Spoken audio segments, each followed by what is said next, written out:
Yes, Mark, good evening. I would like to confirm for the audience that Israel has never been a peace keeper. I mean, it didn't have any sort of willingness, capability of endorsement, peace agreement with any sort of or type of fighting factions in Gaza since the first military confrontation with Hamas and some other Islamist resistant group in Gaza since exactly 2008, what Israel labeled at the time the pouring lead, the first confrontation since 2008.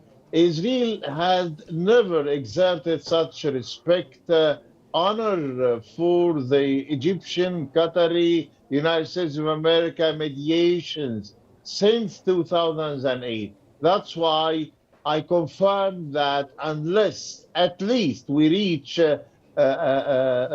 just a sustainable ceasefire agreement and not a humanitarian ceasefire agreement or a humanitarian truce, unless we have not, I mean, the international community could not actually effectively convince Israel or even practice some pressures upon such violating all norms. I mean, the state of Israel violating all norms, customs, international law, humanitarian international law, rules and norms, unless we practice some pressures upon Israel to endorse a ceasefire agreement, I mean, sustainable one, we will not have, or even we will either we will not have such a paving the road for a comprehensive, lasting peace in the Middle East, not only in Gaza Strip. Okay, and Dr. Salama, as the situation in Gaza deteriorates, how can or can the international community compel Israel to facilitate the entry of humanitarian aid into Gaza? Thank you for such a very interesting, I mean, very important, significant legal question.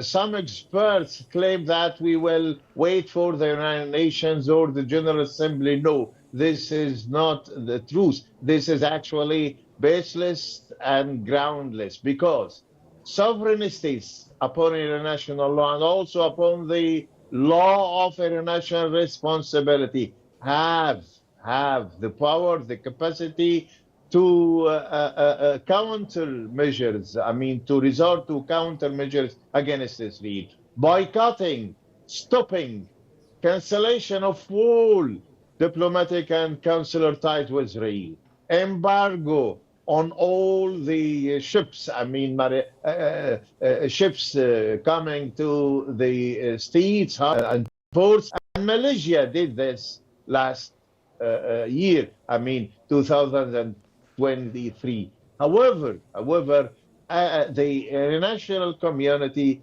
among the international community, the first primary subject of international law and also international community states, I mean sovereign states unfortunately do not have the willingness to put or to resort to countermeasures against any state. Well, let For me example, Israel. Well, let me just ask you Please, about that. go ahead. That in particular, because you mentioned the international community and what's the likelihood of them doing anything about it, and also, is it the fact that in the U.S. with the elections on the way that any resolution to the Gaza situation is going to have to wait until after the elections?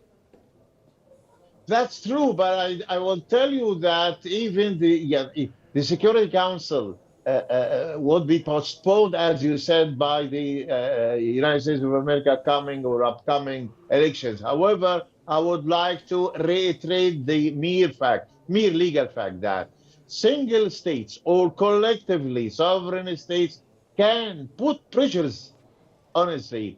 For example, resorting or going to the International Court of Justice is a sort of countermeasures against Israel. Cutting or suspending relations with Israel